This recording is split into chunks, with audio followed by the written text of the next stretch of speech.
Production and distribution of City Club forums on IdeaStream Public Media are made possible by PNC and the United Black Fund of Greater Cleveland, Incorporated.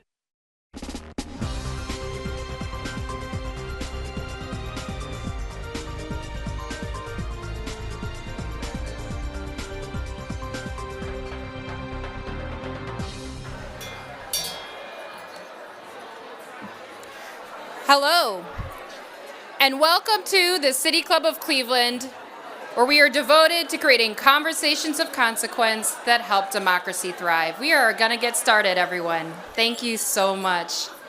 So many friends here. We're so excited.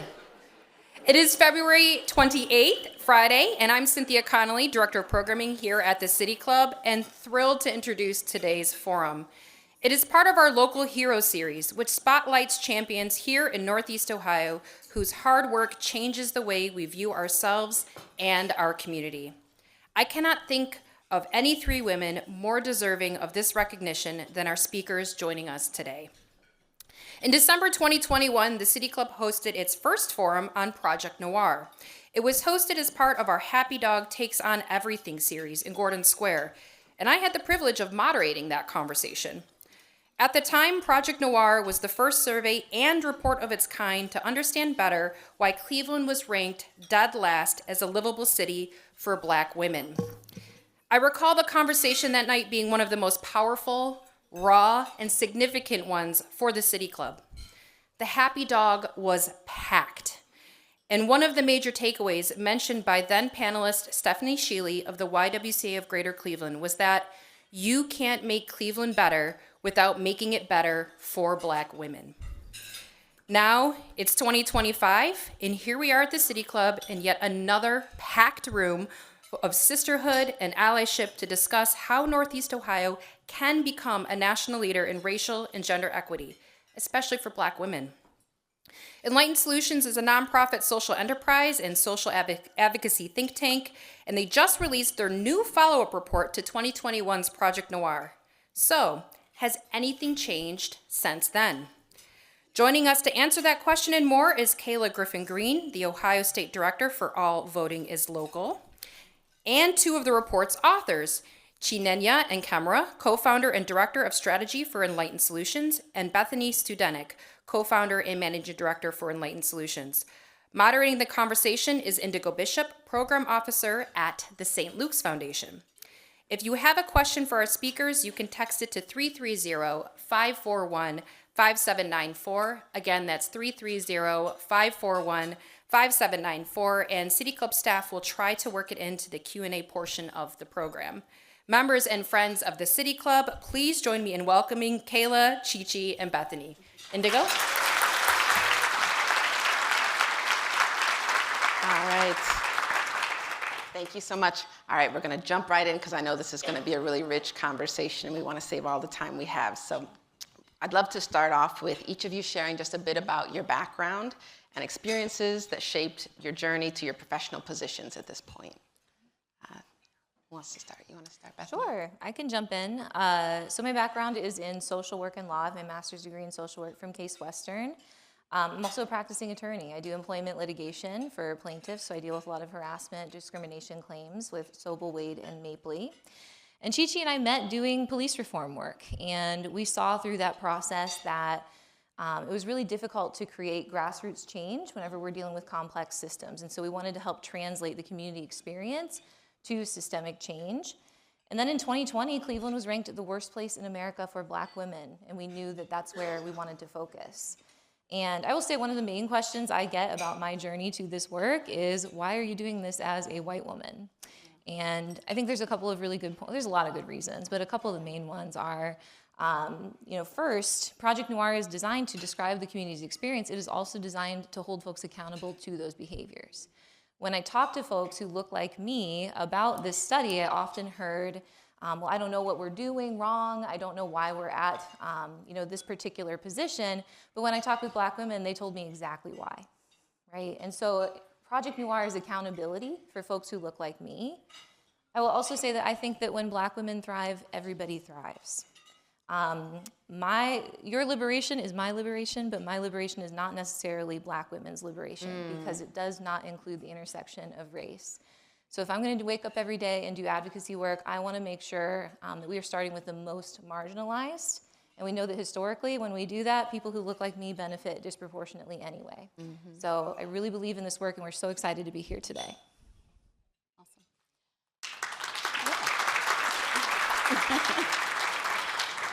All right, so my background is a little bit different than Bethany's. I'm a proud first-generation American. I'm a Nigerian American, and I think what brings me to this work is the fact that I was raised in a very Black-centered, feminist household. We were held to high standards, and we hold ourselves to high standards, but we also were really encouraged to think critically about the world. I went to The Ohio State University, where I studied race and electoral politics, and I want to put a finer point on that. There are a lot of attacks going on around spaces where Black students feel comfortable, and I would like to say that I remember very fondly my memories at The Ohio State University, at the Hale Center, at the Black Student Union, and I think that people that are successful from those programs need to be speaking about them fondly and publicly.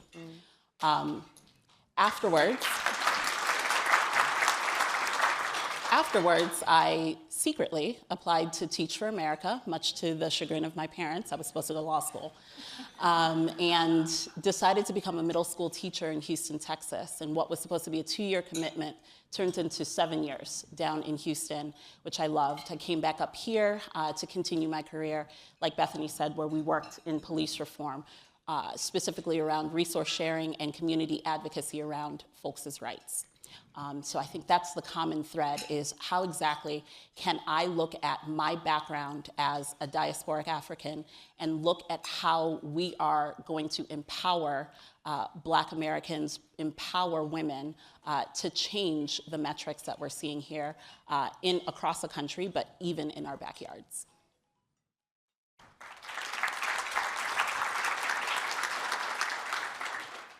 Well, good morning, good afternoon now.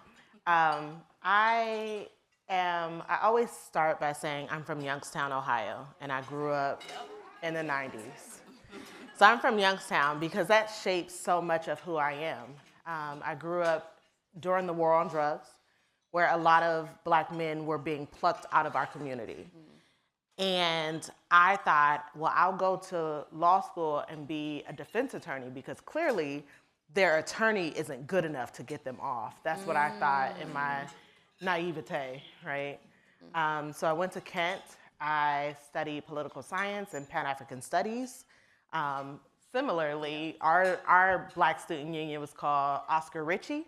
So I spent a lot of time in Oscar Ritchie and was enriched by some of the brilliant minds, Professor Okanta, Professor Dorsey, and graduated and went to law school. In my first semester of law school, I realized that I wasn't going to save every fish, but maybe if I swam upstream and figured out what was happening upstream, then we can solve some of the problems, the political problems, the policy problems.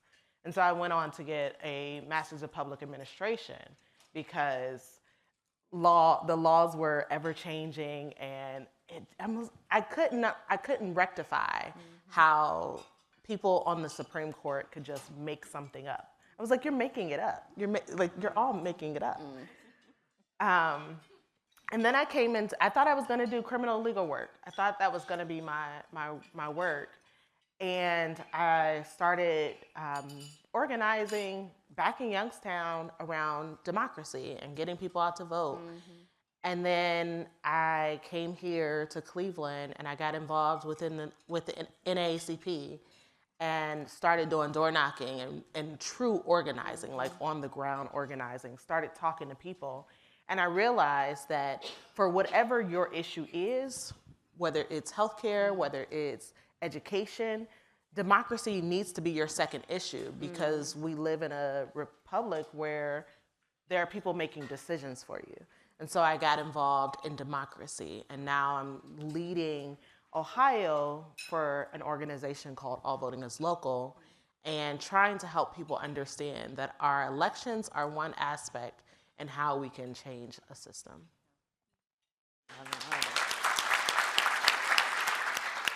I love it. So many connections between education, law, advocacy, organizing. I think it's clear why you're all at the table here today.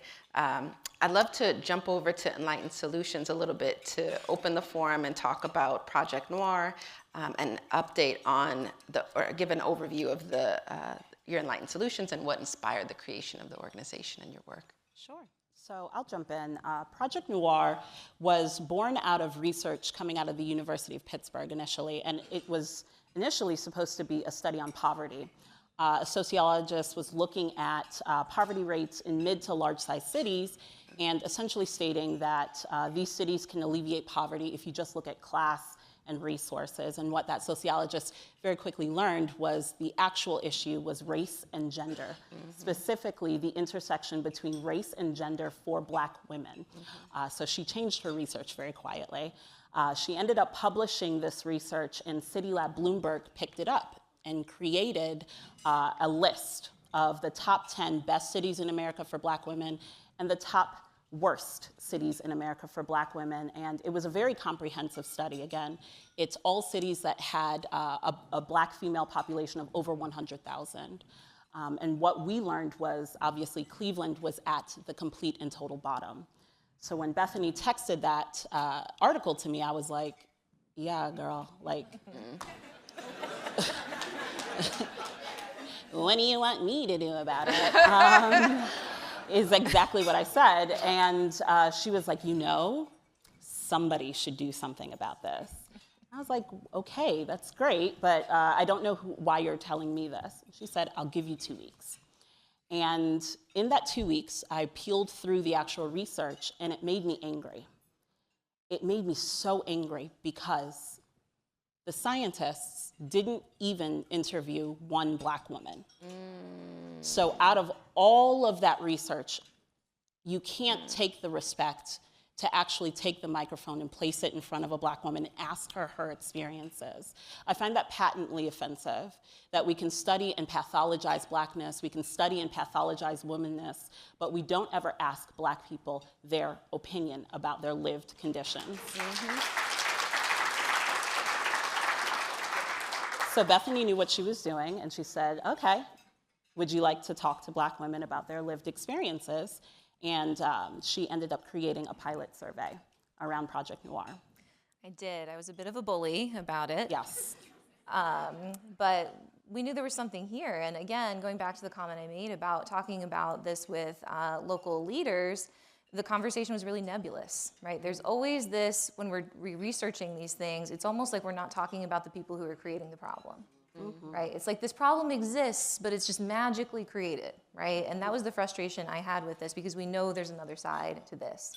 And I was also hearing a lot of excuses and a lot of kind of distancing ourselves from this conversation. And so, I got angry. Yeah. And my response was, we know what's causing it, I'm going to show it to you mathematically, right? If you need to see it in a percentage, you need to see it in a KPI, fine. That's how we'll do it. And so Project Noir was built based on talking to Black women and talking about what are some of the main barriers that you have and you deal with whenever you go into systems. And we're talking about, when I talk to folks, a lot of times they say, I don't know what I can do to change, what I can do to create change. These problems are created one choice, 1,000 choices, 100,000 choices, 1,000,000 choices that we are all making every single day to create these outcomes. And so we wanted to map, what are those behaviors, what are those tactics, what do they look like? Because exclusion is measurable, it is predictable, it is a script, and if you can measure it, you can change it, right? So from our perspective, it was about telling that story. When we talk to Black women, they say this was the first time that somebody asked me about this. And this was the first time that I had language for what I went through. So many women that we talked to, the first thing that they did whenever they went through systemic exclusion was to blame themselves and to internalize it. And Project Noir is meant to say, this is not your fault. Women across this region, Black women, are dealing with the same comments over and over and over again. There's a reason for that. It is a script. It is predictable. It is changeable. It is measurable. And so We were incredibly excited with the response. Yeah. We launched in 2020, the day that Ohio shut down for COVID. Yeah. And I remember we cried a little. I cried, and then I cry a lot. And then we said, okay, we'll retool and we'll launch at the end of the summer. So what I thought we would maybe get 25 or 50 responses, we ended up receiving over 100 responses in our first day. And much of it due to our board member now, Courtney Autrix, who placed it on her social media and really galvanized Black women to take the survey. At the end of the survey, we received over 450 responses from Black women across Northeast Ohio. And in fact, we had to shut the survey down early because we started getting responses from Black women in Baltimore, Hawaii. Yep. And we were like, oh no. It's like we could go to Hawaii. We broke it. And again, so in 2023, we decided, let's do this again. And this time, let's have a loftier goal. I said, if I can get 1,000 Black women from Lorraine all the way to Youngstown and down to East Palestine to take this survey, we would be a success. And we ended up receiving 1,324 responses from Black women. And I'm excited. In a few minutes, we're going to jump to the 2024 survey and what differences you saw. But before we do that, I want to pop over to Kayla to talk about the fact that you just named, that Northeast Ohio ranks as the least livable region for Black women. Kayla, why has this remained an unchanged fact since 2020, and what factors contribute to this persistent inequity as it relates to your work with All Voting is Local? So I was joking in the back that I'm going to start every answer by it's systemic anti-Black racism. Yeah.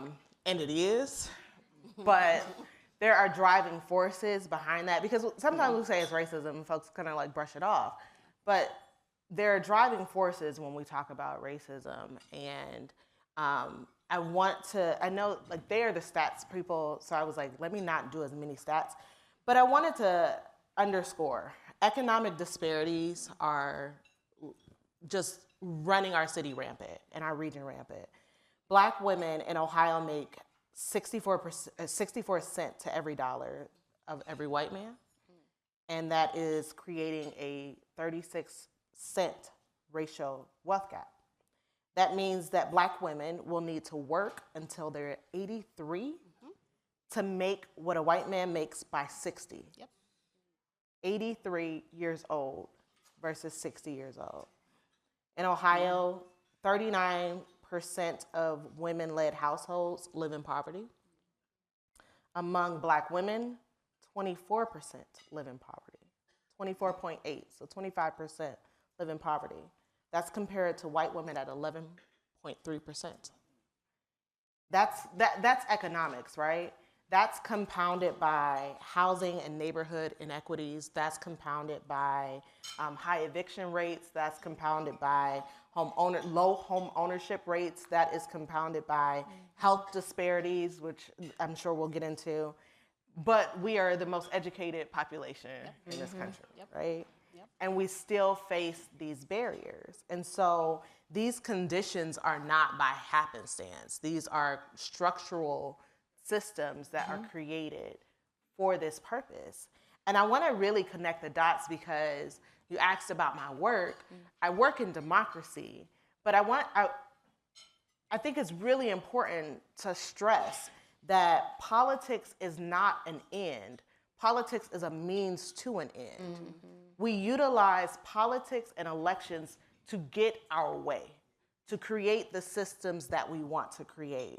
And so the goal isn't simply to like increase voter registration or increase voter turnout. It is to create a society that works for us all.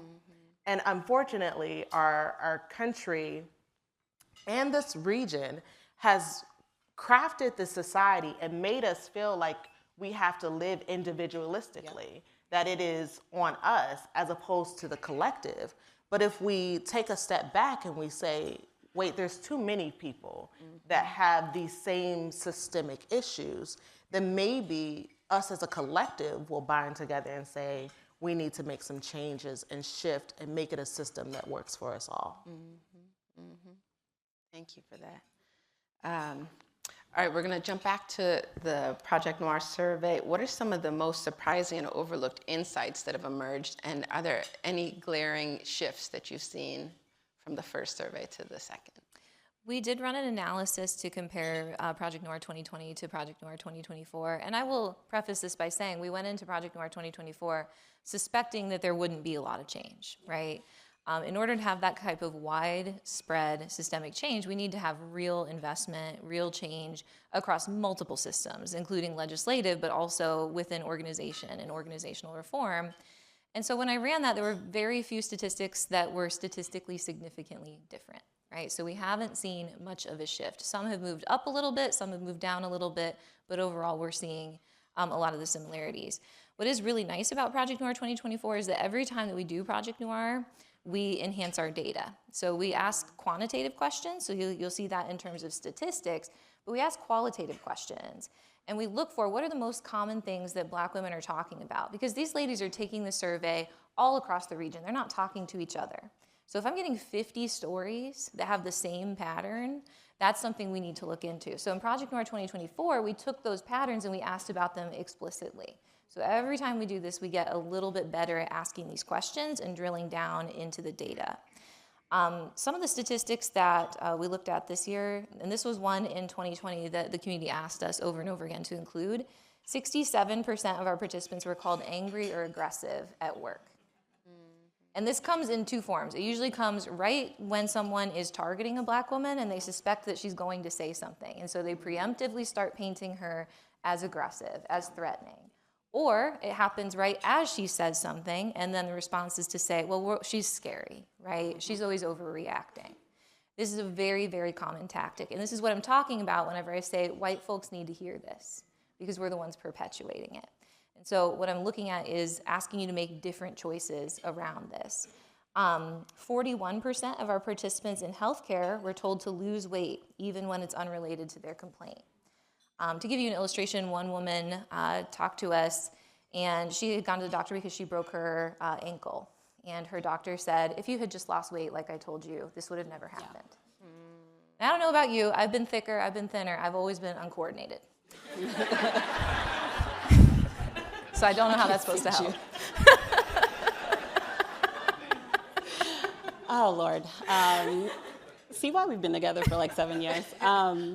Yeah, so jumping back into some of the qualitative themes that we found really significant in the workplace section, the rise of DEI hire as a slur. I want to really pause on that, especially for all of the Black women inside this room. DEI hire or a DEI candidate is a slur.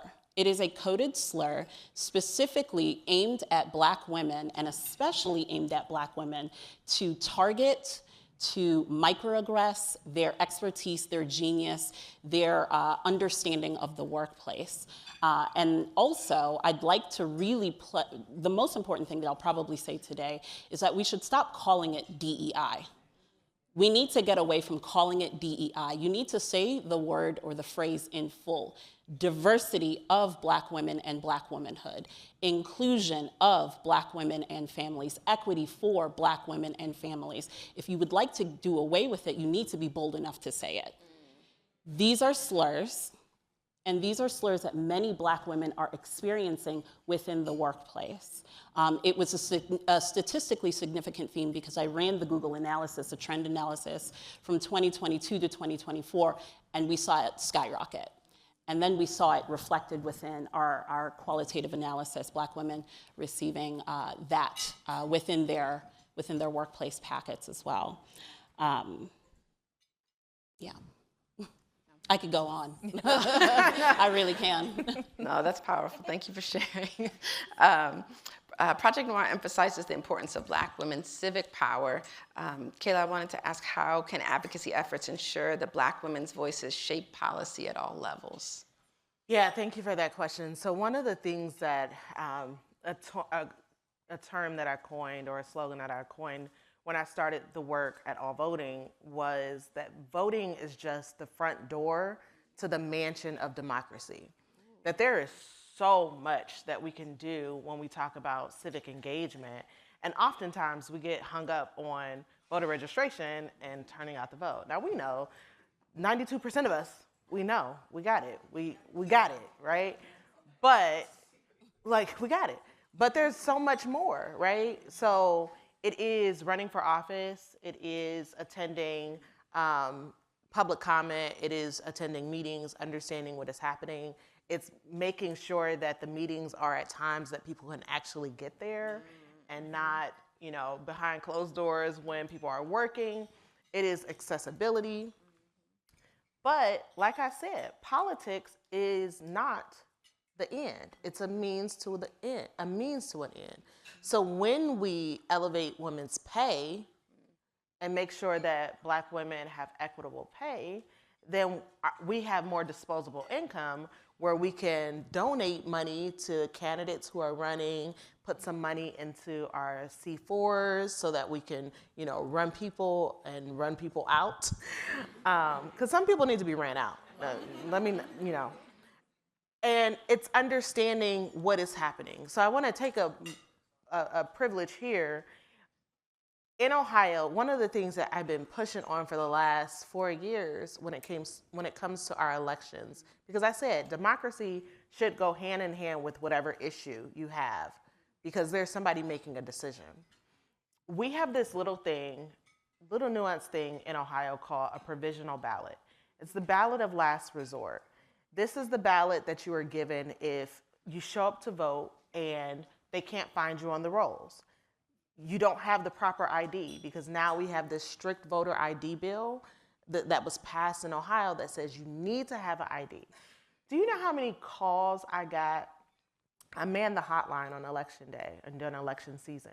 How many calls we got from adults who take care of their parents who no longer have IDs, and they tried to show up to vote and didn't have the proper ID.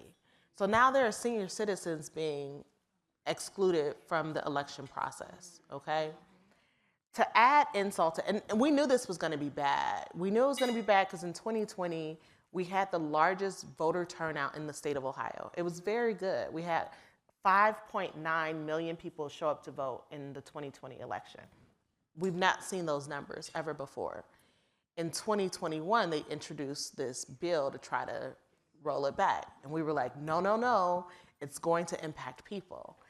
Our numbers skyrocketed from 2020 to even 2023, where there was not nearly as many people voting. And so we were like, okay, this is a problem. We know it's gonna be a problem, right? And so the amount of provisional votes that we had in 2020 was at 24,000. The amount of provisional votes that we had in 2023 on an off year, quote unquote, was 13,000, which is way more than we usually see on an off year. The amount of provisional votes, these are people that showed up to the ballot, tried to vote, and their vote was rejected. In the 2024 election was 34,000 in this election. And there is a provision currently in Congress called the SAVE Act that will drastically reshape how we do elections. Because when you go to register to vote, they are trying to see proof of citizenship. Now this was floated at the state level as well.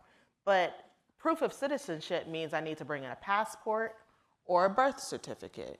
Well, half of Americans don't have passports, and many in our African-American culture don't have birth certificates. Don't let you be a senior citizen and migrated from the South, okay? Don't let you have just endured a natural disaster and lost everything you have. You know, like these are the nuances that we are talking about. Don't let you have changed your name as a woman, got married and changed your name, and they say, well, I need your birth certificate, but your birth certificate and your ID don't have the same name. So now you're disenfranchised and you cannot vote. That's half of our country.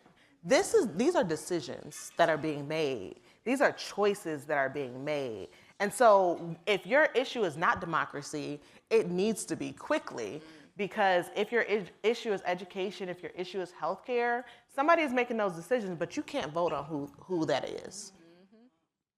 Come on. Yep.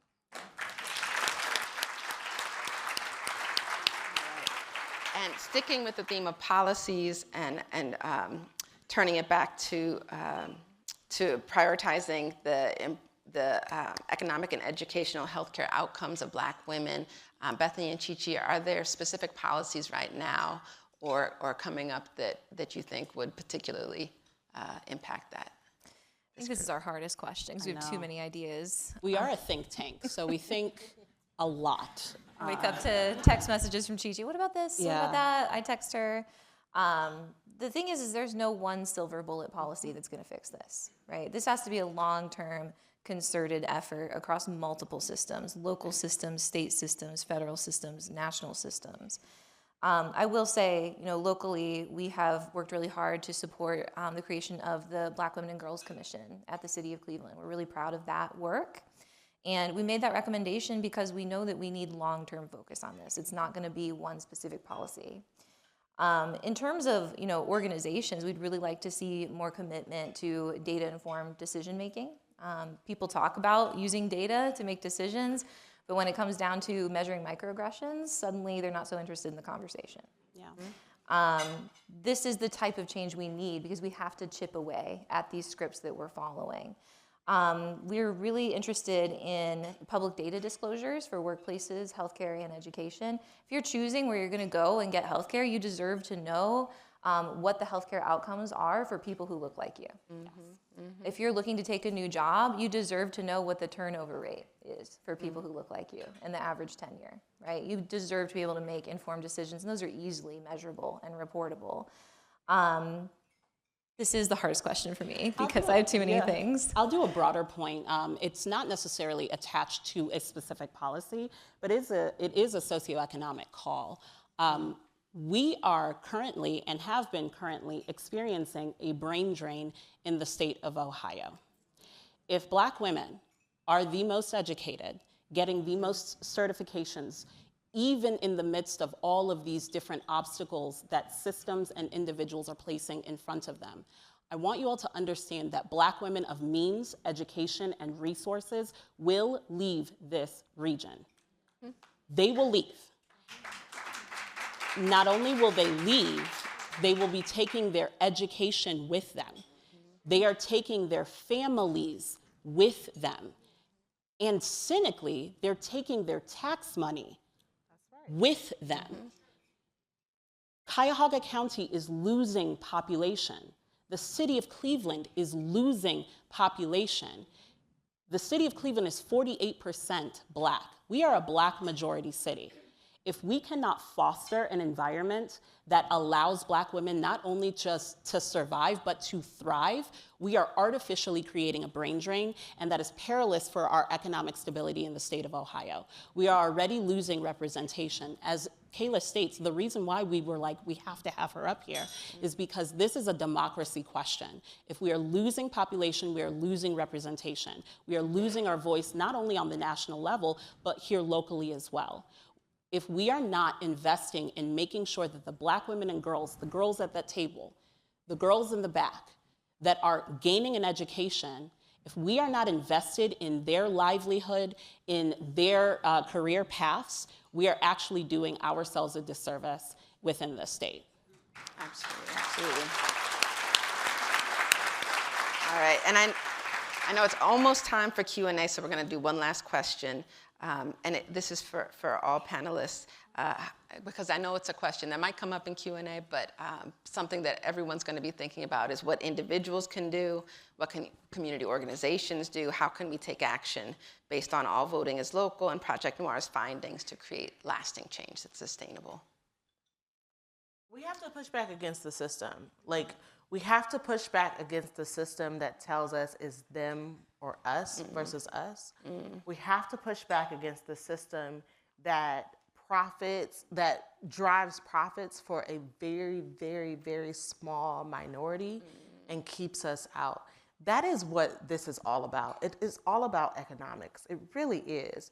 It is not about they don't like my hair, how I show up.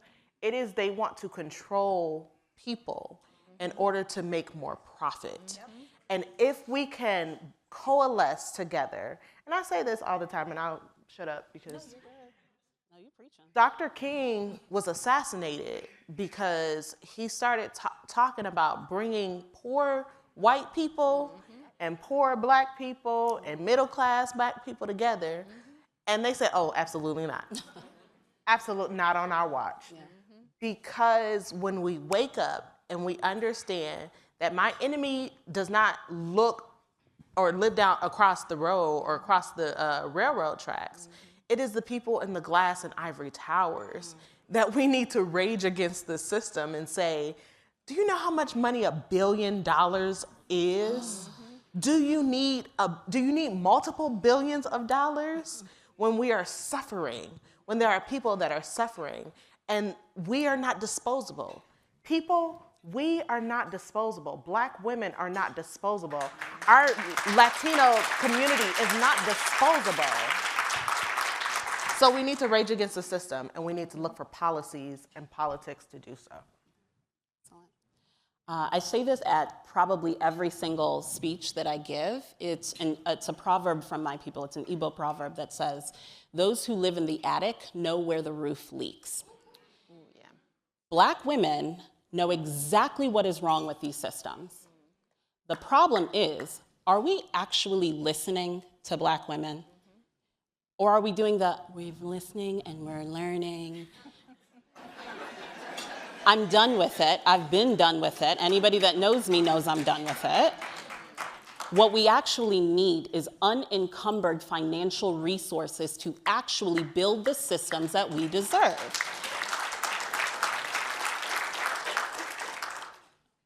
If we invest in Black women, we are investing in our own future.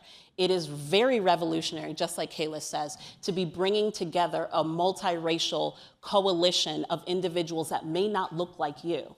So it is so important for us to be listening to individuals that may have different experiences, but are valid all the same. I'll just add, the future is diverse, and we've been saying this for quite some time, but it's here. There's a reason that the conversation is so difficult right now. 48% of Gen Z is racially and ethnically diverse. By 2045, there won't be a racial majority in this country anymore.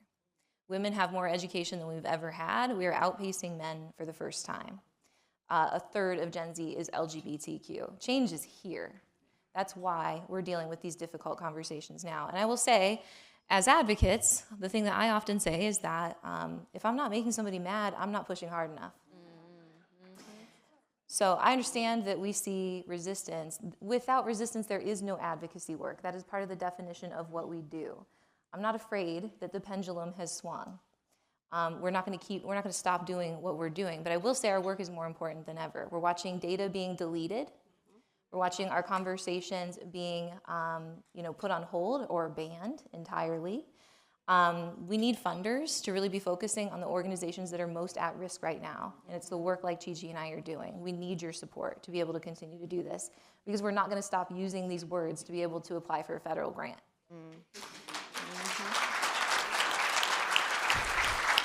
Absolutely. I heard a lot of themes in there. I heard push back, make people mad, resist, and for allies to listen and to fund. Are the major things. Yeah, fund. Yeah, that's powerful. So I think that was our last question. Awesome. We're going to move to Q&A. So we're about to begin the audience Q&A for our live stream and radio audience. I'm Indigo Bishop, Program Officer at the St. Luke's Foundation and moderator for today's conversation. Today we're talking about the newly released Project Noir report, a follow-up to their 2021 report, which sought to understand better why Cleveland was ranked last as a livable city for Black women. Joining me on stage is Kayla Griffin Green, the Ohio State Director of All Voting is Local, and two of the report's authors, Chinenye Nkemere, co-founder and Director of Strategy of Enlightened Solutions, and Bethany Studenic, co-founder and Managing Director for Enlightened Solutions also. We welcome questions from everyone, City Club members, guests, students, as well as those joining via our live stream at cityclub.org or live radio broadcast at 89.7 IdeaStream Public Media. If you'd like to text a question for our speakers, please text it to 330-541-5685. 5794. That's 330-541-5794. And City Club staff will try to work it into the program. May we have our first question, please? Good afternoon. My name is Carmen Gray, and I'm representing National Congress of Black Women. And I've been asked by the youth that I work with to ask you all, when are you coming to them?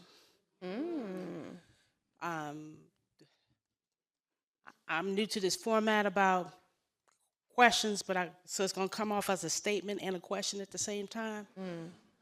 So, my youth, how I was able to get them involved, I've been asking them for years to do things, but I had to learn how to communicate with them. So I had to get a book, an Ebonic book, and I had to watch a show called Baddies. Okay? It was stupid, but finally they listened to me. So they told me I had to do that same way, and I had to come to them because they weren't coming to me. Yeah. And I remember growing up as a missionary child, we said, if the people don't come to church, you bring the church to the people. Sure. So with all that being said, I'd just like to know is when are we coming to them? Because they have way much energy, way more talents. I know how to do this social media and all that, Twitters. They can type with 2 fingers. Thank you, Yeah. Carmen. Thank you. So when are we coming to them? Yep. So I'll jump in because serving as I am the immediate past president of the Cleveland NAACP, but our new president, Will Tarter, is here. One of the things that I want to plug is that NAACP has a youth council that we certainly can and would love to bring to schools and communities. And so if there are educators and folks who have dynamic young people or young people that's just trying to figure it out, invite us in. Like we need an invitation. You know, we knock on the door. We like Jesus. I'm gonna knock, but I ain't busting on the door. So invite us in. Invite us in for NAACP Youth Council. Hi, my name is Dr. Wendy Ellis Jones. I just want to compliment everyone. I mean, thank you for sharing your transparency and your truth. I have to admit, at 48 years old, I have never in my life met a white woman who speaks with so much conviction about the purpose of doing the work that you do and speaks with it with authenticity and no reservations about it. So I just want to say thank you to you. You give me encouragement that there's other women out there, particularly who don't look like me, who care enough about us. So thank you to you. My question is, hearing you share these statistics. I'm sorry? She's gonna cry. Thank you. My question is, hearing you share the statistics about Black women is certainly alarming, particularly what you spoke on stage, but as it pertains to healthcare, as an executive in it, what advice would you give to women who don't look like me, who are in the corporate environment, who exhibit the behavior of microaggressions and don't know they are, and how they can change their language, behavior, attitude, everything? Well, change. That's an amazing question. Thank you. And I was saying, I don't think my mascara is waterproof, so I'm going to try and hold that back. When I do a lot of talking with white women about this. I get a lot of questions. And one of the main things that I talk about is that we need to process our trauma. So much of what we do is repress and protect white supremacy and patriarchy, and we play an incredible role in that. And because we never reckon with the pain that comes along with that, it's not part of our culture, it's not part of what we talk about in general, and if you do talk about it, you're punished.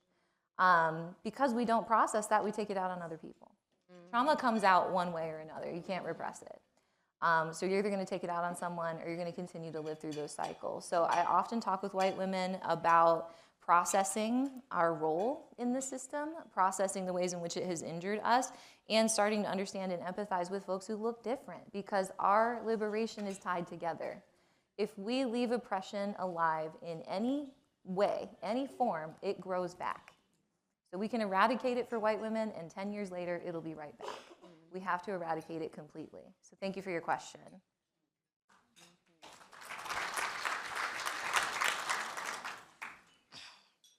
Hi, my name is Jada. I'm a student at MC Square STEM. And my question is, well, first it's a quick little statement and then it's a question. As of 2022, 29% of Black women have died during childbirth in Ohio. Yeah. Black women have, I'm sorry, I'm a little nervous. Black women have the highest maternal mortality rate compared to any other race. I was wondering, what are your views on how Black women are treated in healthcare? Also, why isn't this being talked about more?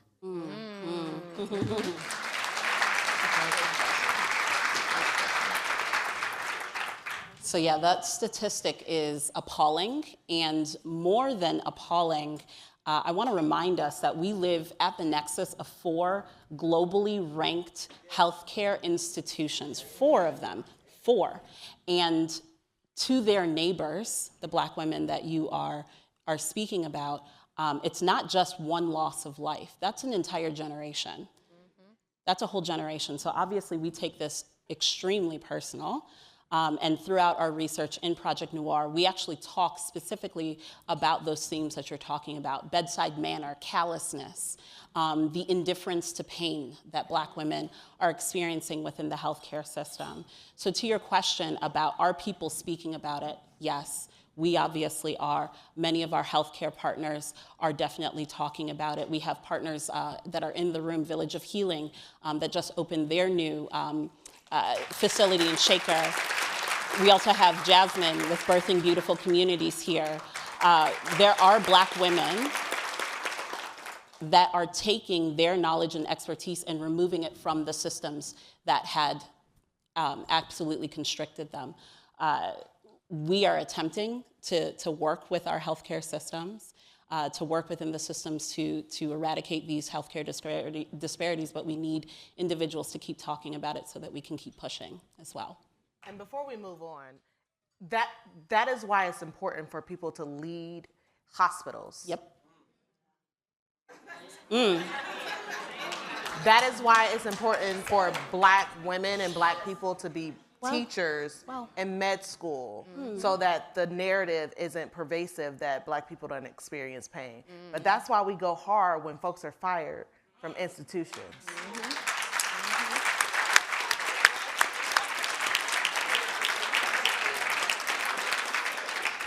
So as a segue, thank you, Kayla.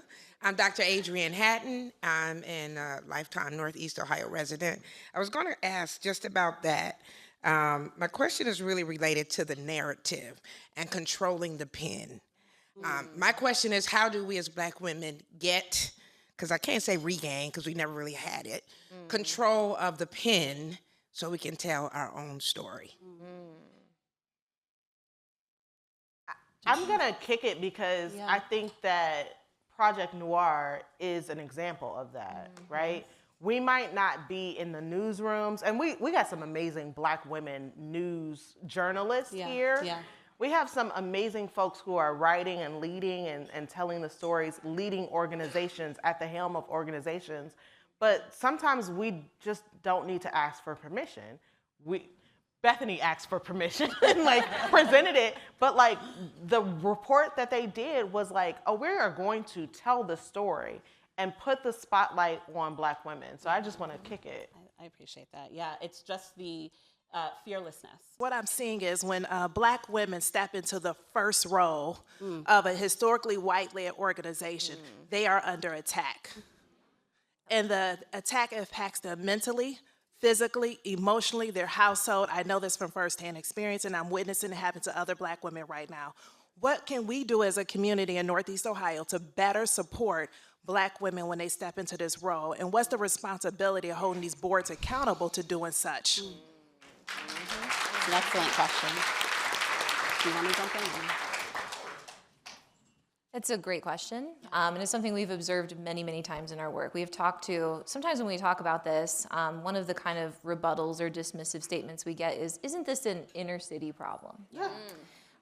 And we have always pushed back on that. There's a reason we call it a Northeast Ohio survey, because this is across the region, and it's also not about poverty.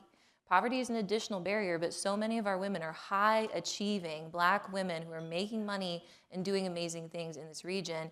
And we know that the glass cliff is a real thing. It's a documented phenomenon that when an organization is in a difficult situation, they think, maybe it's time to bring a woman on. Yeah. And then the woman kind of fixes everything, and then they fire her for no reason. Yeah. And we see that over and over and over again. And then someone, who, like a white man, comes in and takes credit for it and moves forward. That's a documented statistical phenomenon. And so when we think about change, part of it is having conversations like this where we can raise awareness, where it starts to look really blatant whenever we know that that's something that they do and they continue to repeat that pattern. My question is, first I want to say thank you so much for doing this research. Now it's in the face of everybody, so I hope that you all are listening.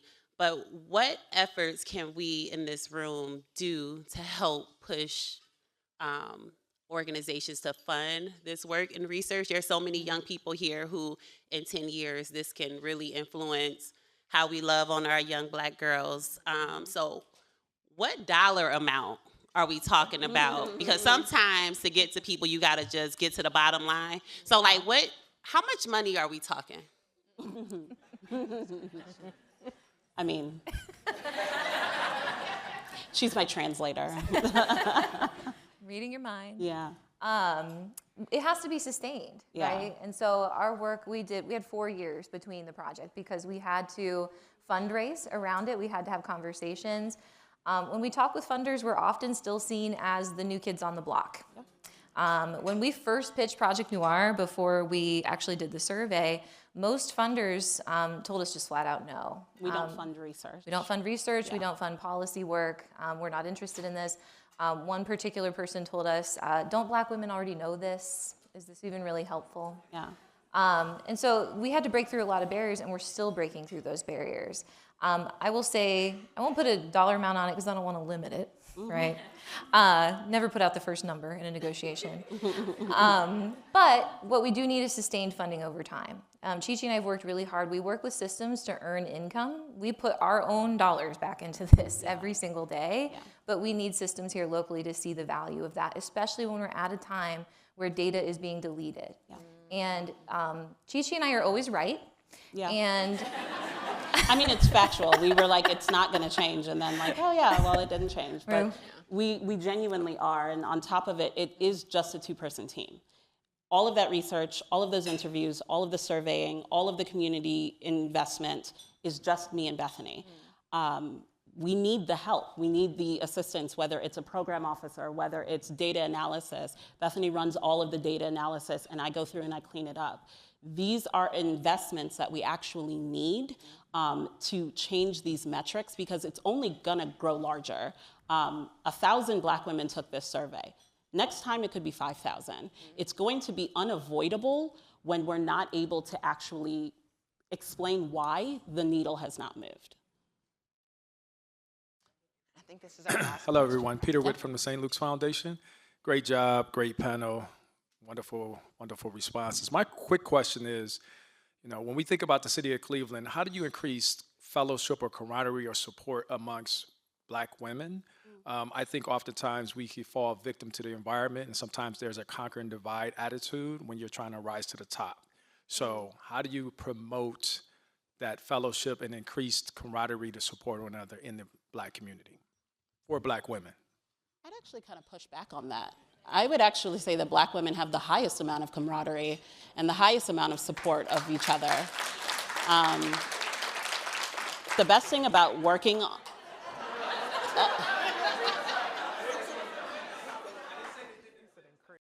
No, I know. Yeah, I'm just bold. Sorry. But to increase it, I think what would be necessary is just understanding that we are all our destinies are completely tied together. So bringing down another individual isn't actually going to make you taller. It makes you a small human being. It makes you small. So again, just making sure that we are protecting one another because our destinies are interconnected is probably the most important thing. But again, there's nothing better in this world. There's nothing that I would ever ask God of more than, to be reborn as a Black woman. It is the best thing that has ever happened to me. Friends, please a round of applause for Indigo Bishop, Kayla Griffin Green, Chinenye Nkemere, and Bethany Studenic.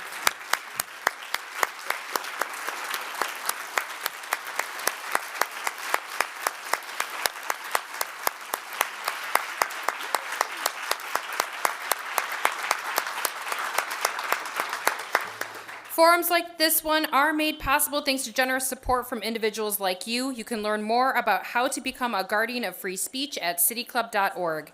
Today's forum is part of the City Club's Local Hero Series presented in partnership with Citizens and Enbridge. Thank you to each of them for their support.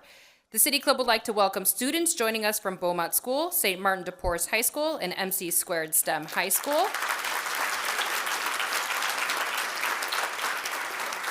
And we would also like to welcome guests at the tables hosted by Birthing Beautiful Communities, Citizens, Collaborate Cleveland, College Now, Enlightened Solutions, First Year Cleveland at Case Western Reserve University, the Northeast Ohio Regional Sewer District, the St. Luke's Foundation, the Center for Community Solutions, and the Metro Health System. Thank you all for being here today.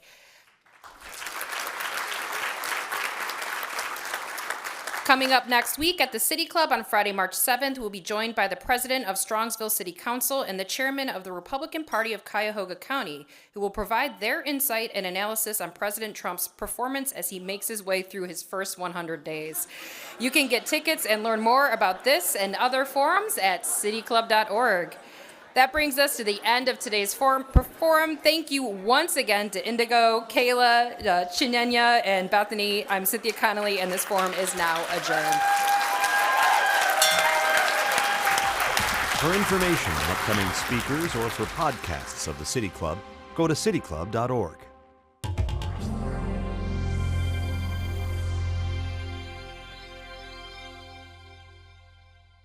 The ideas expressed in City Club forums are those of the speakers and not of the City Club of Cleveland, IdeaStream Public Media, or their sponsors.